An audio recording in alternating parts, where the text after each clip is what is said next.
This podcast is Challenging Opinions and is presented by William Campbell.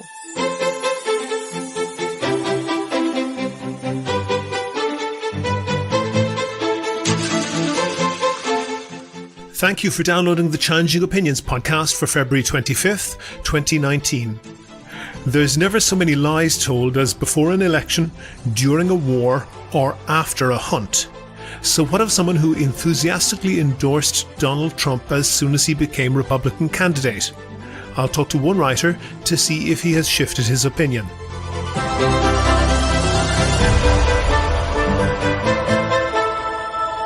Challenging Opinions is the podcast where ideas are tested. Whether you are left or right, conservative or progressive, devout or skeptic. What matters is the strength of your argument, not the strength of your voice. Coming up in a few minutes, do you think that the bulk of the money spent on Trump's tax cut went to ordinary Americans? You know, when you lower the tax of a corporation, then that corporation has an interest in hiring people and spending money, or buying back their own shares. Well, you know, you've got a little bit that goes on too, but you've got, you know, you have to keep corporate tax rates low to keep the economy. That's coming up in a minute. But first, in the US, President Trump was reported recently as saying that EU countries must take back the estimated 800 ISIS fighters captured in Syria by US-backed forces and put them on trial. In the UK, Home Secretary Sajid Javid, the Minister in charge of Internal Affairs, has announced that he is stripping Shamima Begum of her UK citizenship. Shamima Begum, in case you haven't been following, is the girl who, at the age of 15, ran away from home with two of her classmates and flew to Turkey, crossed the border into ISIS-controlled Syria, and became the wives of Islamic State fighters. It seems that Begum's friend Khadija Sultana was killed in an air raid, and the fate of the third girl, Amira Abbasi, is not clear. There's been some debate in the UK about whether they are traitors or victims, and whether it was right to remove her citizenship. She didn't do her case any favours when she gave an interview defending the bombing of the Ariana Grande concert in Manchester, which specifically targeted young girls, killing and maiming teenagers just like her. One objection to removing her citizenship is that it is only legal if it does not leave a person stateless. They must have a second nationality to revert to. That seems to disproportionately target immigrants. Sajid Javid said that because Begum's mother was born in Bangladesh, her mother is entitled to Bangladeshi citizenship, and therefore she is too, regardless of the fact that she has never been to Bangladesh and doesn't speak the language, not to mention the fact that the Bangladeshi government doesn't seem enthusiastic about having her dumped on them in the first place. The justification seems to me a bit thin, and it may yet be challenged in court, but to be honest, I don't think it's all that relevant. The real debate here is whether Begum is a victim or a villain. The difficult answer is that she's both.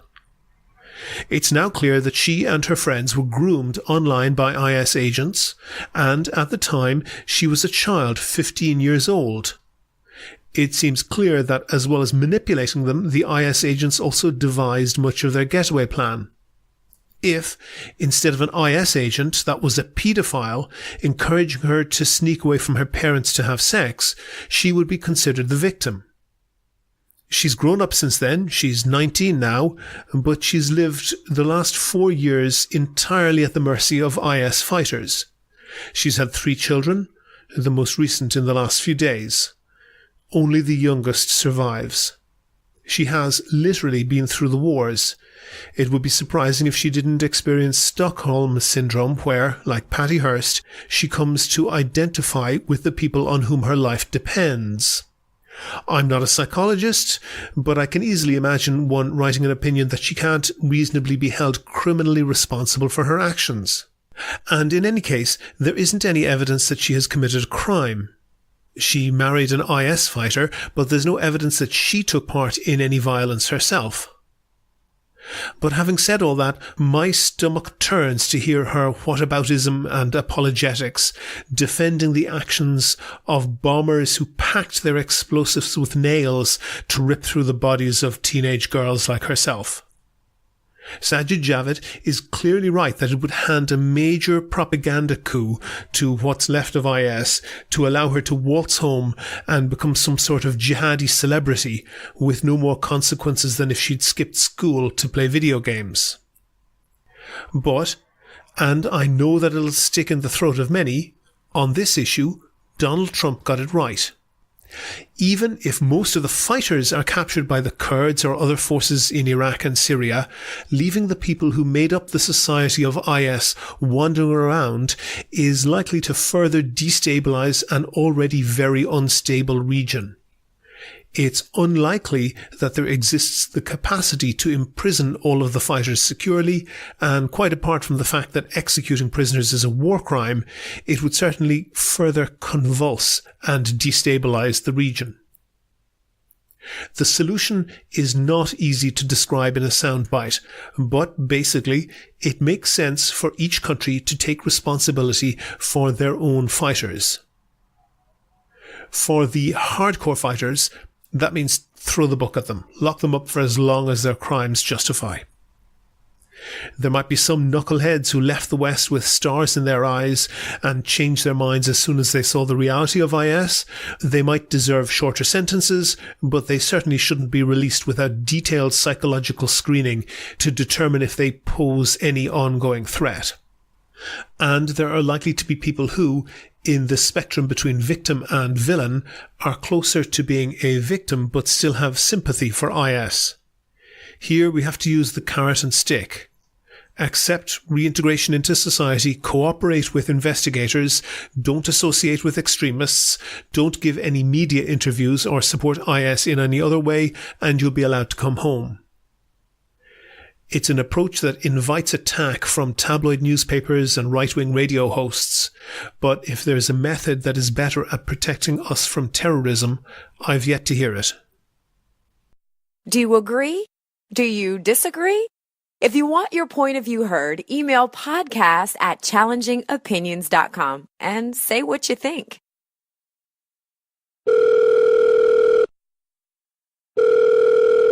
On the line now, I have Scott Morefield. Scott is a reporter for the Daily Caller. He's a columnist for Town Hall, and his writing is also featured on Breitbart, on BizPac, on The Blaze, The National Review, The Federalist, and others. Scott, you write for mostly right-leaning websites and news outlets, and I've got in front of me a column that you wrote for Breitbart. The heading on that is Why Populism is Replacing Conservatism and Why It's Winning. I know that most columnists hate to have the history of their columns thrown back in their face. It might be a little bit unfair, but I want to talk to you about Trump. And maybe my first question is, are you as enthusiastic now about Donald Trump as you were about candidate Trump in the middle of 2016? Absolutely. I think we knew that he was not going to be able to push a button and do everything that he said he was going to do, because we have 3 branches of government with 3 different roles, and we knew that the left was going to fight him every step of the way. So, But as far as what he's been able to accomplish, and the feedback I got, especially back then when I wrote that column, was, Trump's not going to govern as a conservative. He's going to govern as a liberal. And he's not really a conservative. He's just a fake conservative and all these things. And none of that has come to pass. I mean, everything Trump's tried to do has been what conservatives would typically want done. And so, I know people like Ann Coulter have really come at him hard for... She's been sounding disappointed recently. She has. And it's sad because, I do enjoy reading Ann Coulter, but he can't push a button and build the wall.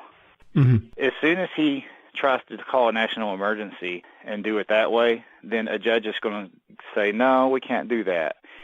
So he has to work within the parameters of the law. We'll see about that. Perhaps Mr. Mueller might have something to say about that, but we'll leave that issue aside for the moment. And what I'm really interested in about that column that you wrote is that you distinguished between populists like Trump and conservatives and came down very much on the side of the populists. Are you sure that Trump has done that? In particular, you were saying that essentially the Republican and Democratic elite were serving themselves with policies, not so much serving ordinary middle-class Americans. And just looking at Trump's cabinet is worth about $4.5 billion in the sense that that's what the members are worth. Are they really the people who are sticking up for the little guy? Well, based on policies, based on what they want to get done and what they're trying to get done, I would argue yes. I mean, somebody can, just because somebody is maybe don't have as much money. I mean, Ocasio-Cortez, she doesn't have much money right now, but I would argue that, in some ways she's a little bit of a populist in some ways, but then she's espousing economic policies that are going to hurt a majority of Americans if they're implemented.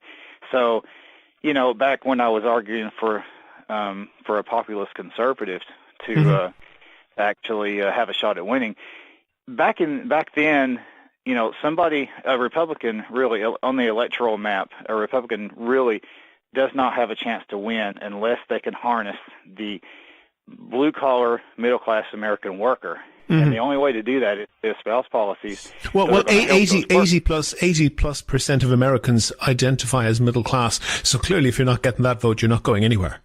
Exactly. And, the fact that Trump turned, and this is something I said back then before the election, Trump has a shot to turn the Rust Belt. And he turned Michigan, he turned Wisconsin, and he turned Pennsylvania. He barely turned them, but he turned them, and those states hadn't voted Republican in decades.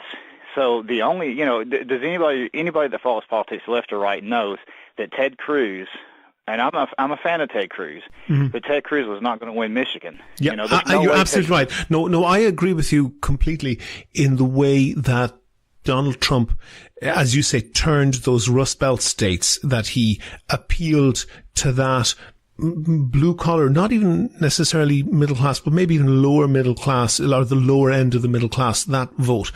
But then he put people like Betsy DeVos in as Secretary of Education. Betsy DeVos is a billionaire, personally. She comes from an unbelievably wealthy family. The company that has made her most of her money is Amway, an incredibly exploitative company that really, exploits people who are not rich. And I don't want to go into, a critique of multi-level marketing and so forth, but it's certainly that's not something that's friendly to blue-collar workers. And her policy, her signature policy, is essentially to take money out of the schools that most of those blue-collar workers send their kids to. You're saying school choice. Talking about ending maybe some form of school choice. Is that what you're referring to? Well, essentially, the effect of that policy is that ordinary working families who really have not much choice other than to send their kids to the local school don't have a choice of topping up vouchers with their own money and letting kids go across town to a fancier school. That might help, quite a lot of people. But it's not going to help ordinary working Americans. There's no question about that. But I mean, deal with the central point. She's a billionaire who has no idea what it's like to be wondering, will you have enough money to make it to the end of the month? Yeah, I mean, there's some people in the cabinet, and of course we can go the whole school choice thing. I have mixed feelings about that, because... Yeah, I don't want to get into that exactly, but deal with the issue that the people he has appointed to his cabinet are exactly the reverse of what you are advocating of. They are the elite of the elite. They're the richest Americans, and they seem to be making decisions on behalf of the richest Americans. I don't agree with the last part of it. Now, I agree, some of the people in the cabinet, a lot of the people in the cabinet are rich on paper. So you've got, Mnuchin and Wilbur Ross, of course. He's had his own share of controversy. Rex Tillerson, Ben Carson. Yeah, some of these folks are what you would call, you're going to want to appoint people who've been successful in their own right, and I don't have a problem with that per se. I don't have a problem with electing, or we elected Trump, who's a multi-billionaire. So personally, if they do well, personally, that's fine. But is their policies good for the majority of Americans? And I would argue yes, in most cases. Not in every case. But I would argue that their policies are, you could turn around and say, well, how many people did Obama appoint that were rich? And he appointed a lot too. So, people who are successful are going to tend to rise to these positions. But do their policies help the majority of Americans? And I would argue that, conservative policies, particularly tax policy, and then of course, in that article. Do you think that the bulk of the money spent on Trump's tax cut went to ordinary Americans? I would say that, when you lower the tax of a corporation, then that corporation has an interest in hiring people and spending money, or buying back their own shares. Well, you've got a little bit that goes on too, but you've got, you have to keep corporate tax rates low to keep the economy moving. And so I would argue that, now what I'd like to see, and conservatives may disagree with that, but, I don't like the idea of a hedge fund manager only getting to pay 10 or 20%. That's not fair. So, I totally, if, a left-wing person may say that, and I would say amen. I mean, I do believe in a lot of the populist principles, and I don't think everything the Trump administration has done has aligned with those principles, but I think most of them have. But the great bulk of that, if you look at reducing the tax as a cost to the federal government, the great bulk of that cost has been spent on reducing taxes on very wealthy people. When you decrease taxes, then in general, of course, this goes back to the whole supply side, economic. But when you decrease taxes, you increase economic activity. Not all tax cuts are equal. If we had other speakers on this podcast pointing out that most Americans, the median American income is very low. A huge proportion of Americans couldn't deal with an unexpected cost of $400 or $500. If a tax cut is to be made, surely concentrating it on those people who would go out and buy stuff with that because they are, living really at exactly on the margin of their income, rather than people who are already millionaires and billionaires and might just throw it into their 401k or might just spend the money on other not so productive things. And from pure justice, it should have been concentrated on the lower end of the scale. Well, it was. I'm a middle class American, and I got a tax cut. Everybody got a tax cut. It's just that when you do it based on a percentage, then maybe if somebody is richer and they get a 1% tax cut, it's going to manifest itself in a bigger dollar amount because they make more money. But it's not beyond the wit of humanity to design a tax cut where the bulk of the money goes to people who will pretty much immediately spend it on things that will stimulate the economy. Yeah, I don't disagree with that. I mean, I don't. If I thought that, this tax cut wasn't perfect. If you're talking, you're talking about the last one that they passed. I mean, it definitely was not perfect. And I do agree with you that the majority of it should go to the lower in the middle class. So I'm with you on all that stuff. Riddle me this, Scott. If the cabinet is packed with billionaires and the tax cut just happens to be a bonanza for billionaires, those two things could be a coincidence, but they're probably not. I wouldn't call it that. I think that the majority of the tax cut went to ordinary Americans. It's just that they took aim at the corporate tax cut. But I don't have a problem with the corporate tax cut, because if an individual that owns that corporation takes that money, they're not going to pay the corporate tax. If they take that money out in earnings or whatever, they're going to pay the personal rate. So a corporate tax cut just allows that corporation to do more things.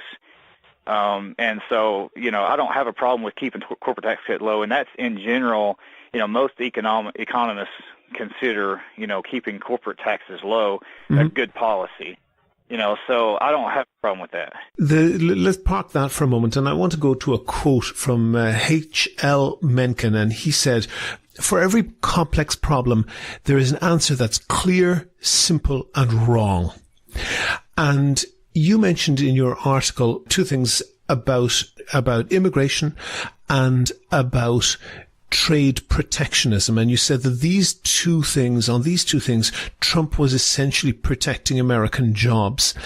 And the one thing I fear about somebody who I think has as short an attention span as Donald Trump is that he will be seduced by answers that are short and simple and easy to understand and wrong. And immigration into the US is very complex.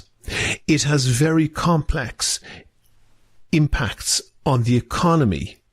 And I'm wondering whether he is someone who will weigh all of those things rather than just trying to appeal to the populist vote and make Ann Coulter like him again. I think Ann Coulter and Trump are done.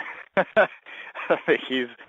I think that deep down, I really do think that deep down, Trump, even though he's got a clumsy way about him and he is, he gets frustrated and he tweets and all these things and he's thin-skinned. I mean, there's certain things about him that we can all say, come on, I get that. But I do think, and I think most of his voters think deep down, he does want what's best for the country. I do believe that. And I think that... Sure, yeah, and I'm sure there are thousands of people. I could go into any bar tonight and meet someone who is drooling over their fourth beer and staggering with difficulty towards the restroom when they need to do that. And I could meet any number of people like that who wants what's best for their country. I'm not going to put their finger on the nuclear button, though, and I'm not going to put them in charge of any other important policies. That's not enough, is it? You have to have a level of attention and a level of understanding of detail, don't you? Yeah, and I think that the way the media portrays him is not who he really is. I think that we get a picture of him of chaos and insanity that is not the reality. I think that what comes out of his policies and what comes out of the everyday actions that he's trying to do, and if he's able to accomplish what he says he's going to be able to do, which this wall thing, it's been very difficult to get any sort of compromise on that, but if he's able to increase border security, then our country is going to be better off in the long run if we're able to control the immigration. Let people into work. So that we know who they are. That's fine. Yeah, I'm all for regularizing this. I think that illegal immigration is chaotic and creates a whole load of problems.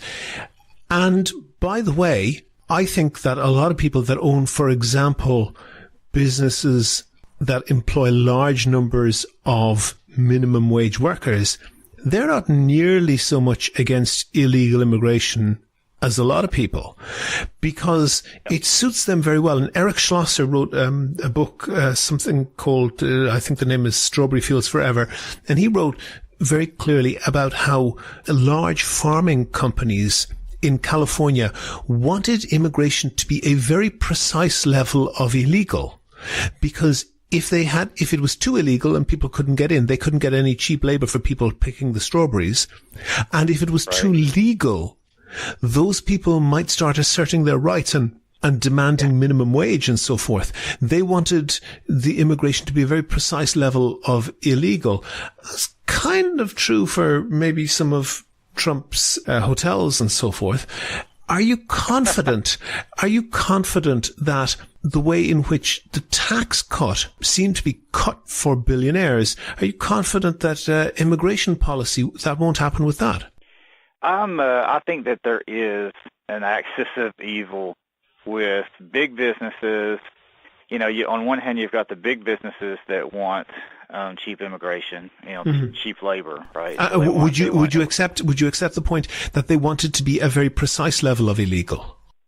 That's probably true. I would say that a lot of big businesses are like that. You know, a lot of big businesses want that. The Chamber of Commerce wants that. You know, Club for Growth, all these things. So you've got that on one end, and then you've got Democrats on the other end who want voters. That's what they want. I write about this on Town Hall a lot. You know, is that true? I mean, it's a great, it's a great line. I mean, it's a great, sort of throwaway line. Is there a shred of evidence in it? You know, look at the term permanent Democratic majority, and they you'll see them in the back, you'll see, people like, I know Van Jones used that term, before, but... Yeah, loads of people have used the term, but this, just because the term exists doesn't make it a real thing. There isn't a shred of evidence that voting by illegal immigrants has flipped like so much as a local dog catcher election. Oh, you're saying, yeah, but what the Democrats want, or what liberals want, the reason they don't want a wall is there's no other reason why they wouldn't want a wall than for them to want as many illegals as possible here. And the reason that they want that is because they know that they're going to have kids, and they're going to have kids, even if they're not citizens now. And not to, I think there are some, you got some voter fraud that's going on, but that's not a whole ton, but you've got some. Scott, put your hand in your heart. Do you believe that so much as a single county dog catcher election has been flipped by illegal immigrants voting illegally? Probably not.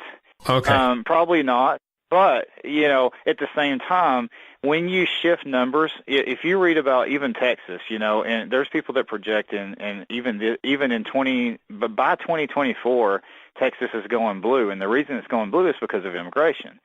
So, Democrats know that they need influxes of immigration to constantly be coming into the country, constantly being made legal. They eventually become citizens, or their kids become citizens. Mm-hmm. And those people, by and large, vote Democrat, and they know that. And I'm not saying we shouldn't try to win them as conservatives. I would love to win them as many as we can. Mm-hmm. But even George Bush, as George Bush tried, and he only got close to 40% of the Hispanic population to vote for him. Mm-hmm. So it's a very, for conservatives, it kind of creates a quandary because I think it's because they come from. Yeah, but hold on a second, Scott. Hold on a second, Scott. I presume you don't object to Native Americans, long-standing citizens, mostly white citizens, having kids. Young people are voting Democratic over Republican at an enormous rate. Are you saying that's a conspiracy against Republicans as well? No, but I think, and I think that's something we've got to work on. But because they go through, a lot of people. But hold on a second. The same thing applies to what you're saying about potential immigrants, be they legal or illegal, their children being citizens, and perhaps at a minimum 20 years after they immigrate, voting and supposedly unfairly skewing an election. That's really a bit of a stretch, isn't it? Well, demographically, if you bring in somebody from a country that leans, now Cuba's an exception because Cuba was communist, and the people that left there hated communism. So then you've got the Cuban population who vote conservative, which is kind of the other side of it. So let's put it this way: if the people coming from Honduras and Mexico and Guatemala, if those people voted majority Republican, I guarantee you that the Democrats would be building the wall. Put it that way. Let's move on from that. I want to just try on one other topic because I'm enjoying my chat with you, Scott, and you're a good sport with this. But you mentioned also in your article, and this I should remind listeners, this was written maybe about a month or so after Ted Cruz withdrew, so it was obvious that Donald Trump was going to be the candidate, but it was long before he became president. You mentioned how you supported his trade policy. Are you still with him on that? Yes, I think he's done a great job on trade. It's tough getting this stuff through, and even just bringing up. I know it's not perfect. I mean, it's all messy, but even just making it something that we're talking about. For the first time, we got somebody in there who's saying, "Hey, let's have fair trade. Let's have fair trade. If you're going to put a tariff on us, we're going to put a tariff on you. So let's negotiate." Pause that thing. You pause that. And you were saying this in the context of China. Pause that for a second. The value that the US gets out of that product chain, let's say the iPhone is the most famous one, the value that the US gets out of it compared to the value that China gets out of it is just not comparable. Sure, yeah, there's some people in China there who might have been scraping a living out of the dirt in a farm somewhere in the far west of China, and they've moved to Shenzhen province or whatever, and they've gotten a job in a Foxconn factory for a couple of $100 a month in wages, or maybe less. They work incredibly hard for very long hours. Are you seriously saying those are the sort of jobs that should be brought back to the US? There's nothing wrong, with trade. I don't have a problem with if a country. But you're saying that it's skewed, that pre-Trump, yeah. It was skewed in the favor of China against the US. All of the design jobs, all of the programming jobs, all of the architecture design of the iPhone, pretty much making the apps and so forth, are jobs in the US. They're very high wage, high skill jobs, and the actual gluing the components together, done in a factory that most people in the US would recoil from, the working conditions there. How much better can it get for the US? I think in general, what we've seen is a manufacturing which I think it's starting to come back. But I think what we've seen is a tendency towards shipping our manufacturing overseas, no matter what it is. Now, it's fine. Some things are fine, Mm-hmm. If it makes sense to do it. I'm not saying everything has to be made here and we can't have trade with other countries. That's not what anybody's saying. Mm-hmm. But at the same time, that's why the Rust Belt voted for Trump, because they're seeing all these factories leaving the country. Because Can I give you suggest a reason, Scott, why the Rust Belt voted for Trump? Because they were wrong. Because what's killing Rust Belt jobs is essentially automation. I think that is a factor. Automation, the more you automate, we can't make wagon wheels forever, right? I mean, there are there's certain things that are going to be obsolete, and there's certain things that automation is going to change. Mm-hmm. But at the same time, when you see countries purposely, take a factory out of our country and put it somewhere else just to get the cheap labor, that's a problem to me, and it's a problem to a lot of Americans. And, we can pay, most people would say, okay, if we pay a little bit more for a product, but an American is making a living wage from it, then we're willing to do that. Now, there's a line to it, and as long as the trade is fair, then the economic system can work itself out. So if the tariffs are even across the board, or there's no tariffs, period, and it's even across the board, then you're going to have trade, and you're going to have jobs ending because of automation, and you're going to have all these things. But when it's hold on, focus on that specifically.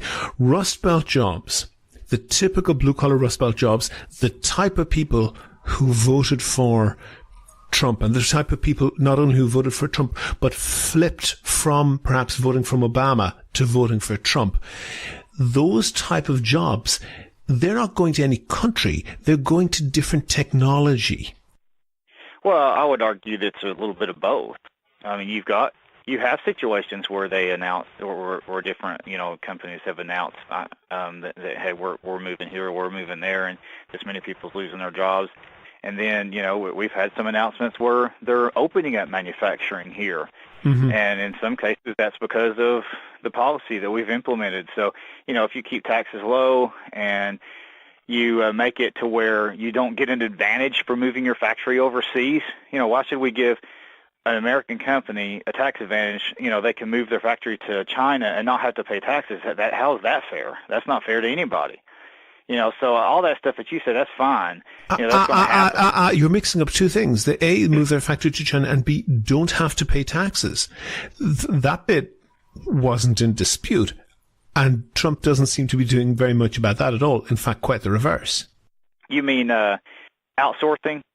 Well, not so much. No, outsourcing. I mean, the taxation, and as you said, corporate taxation cuts. The corporations in the U.S. are paying far, far less tax now than they were, for example, in the Reagan era. Yeah, I don't. Like I said, at the beginning when we were talking, I'm okay with corporations having reasonably low tax rates.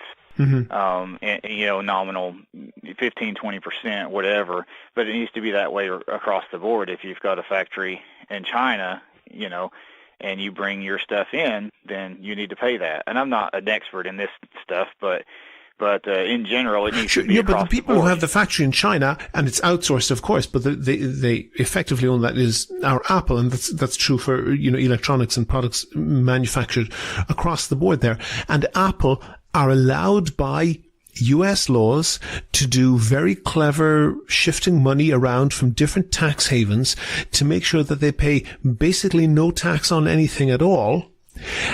Wouldn't it make an awful lot more sense to and this is not something that a drum that Donald Trump is beating, and it certainly doesn't seem like the billionaires in his cabinet are terribly enthusiastic about it, of saying that we're going to close those loopholes. Yeah, I agree with you. I agree. They should be talking about that, and they should be closing those loopholes. So, like I said, nobody's perfect. So I would agree with you on that. Scott, I want to close on one quote that comes from a left-wing source, and I want you to comment on it. And the quote is that the genius of the rich is that they can keep the nearly poor busy attacking the really poor. And when Donald Trump is riling up people, people who are not very rich, people who are, clearly they work for every dime they have. When Donald Trump has them busy, hysterical about caravans and about immigrants, they're not paying much attention to who's pocketing the billions, are they? Well, I don't think that he's saying that for that reason. He's not saying it for a different reason. I think that he's bringing up an issue that really is an issue that's got to be dealt with. And I don't know how, because we've got instability. It would be worth noting. It would be worth noting that, metaphorically speaking, at least, the wall might prevent people. Might be increasing the number of illegal immigrants, because the number of illegal immigrants in the U.S. has been going down for the past decade at least. That's people have been going home. Yeah, I'm not sure that I believe those numbers. I don't know that there's any 100% way to know that that's the case. I think that 12 million they spout out is way wrong. I think it's closer to at least 20 million, if not more. But that deal with the point that it's a neat trick for the super rich to keep the nearly poor busy fighting the really poor. So you're saying that the poor Americans to be frustrated about immigration, while the rich, pocket all the proverbial goods, so to speak. Yeah, I mean, it's a nice piece of rhetoric. I do not think that that's what is taking place here at all. I think that if they had, there's no reason for. If they just wanted to keep pocketing the wealth, they could do what Obama was doing and his administration were doing, and just let them in, and they'd be even richer. If corporate America wants cheap illegal immigrant labor, then you can keep going with the axis between politicians and corporations and bringing them in. The rich Republicans who want immigration, so everybody wants illegal third world immigration except the middle-class American worker who is harmed by it. So if Trump wanted to do that, he wouldn't be espousing policies that actually help the middle-class American worker, which these policies do. If you can cut immigration and Yeah, it's fine to have some and make it merit-based. If we need that worker, we need nurses. Let's find some nurses and bring them in. Scott Morefield, reporter with the Daily Caller, columnist with townhall.com, and prolific writer, thank you very much for talking to me. You bet. It was a pleasure, William. Thank you. Have you read a blog post or an opinion piece that you think is really right or really wrong? Tell us why. Email podcast@challengingopinions.com and let's discuss it on the next show. Go to the website for sources and links to what we were talking about. And while you're there, please like the show on Facebook, follow @ChallengingO on Twitter, and follow Scott Morefield @SKMorefield. And get in touch with me if you can suggest a guest or topic for a future show. And thanks to everyone who's signed up as patrons on Patreon so far. I really appreciate that. It means that I can devote more time to research and finding interesting guests. And if you could do the same as them and donate $1 or $2 per podcast or per month, you'll find the link on the website. Also, you can find out how to subscribe to the podcast for free on your computer, on your phone, or by email. It's all at www.challengingopinions.com. Coming up next Monday, that's March 4th, I'll be talking to Michael Tanner of the Cato Institute, who has interesting ideas on how to help the poor. Really. The Challenging Opinions podcast is produced and presented by me, William Campbell. The assistant producer is Nick Albertson. Thank you for listening.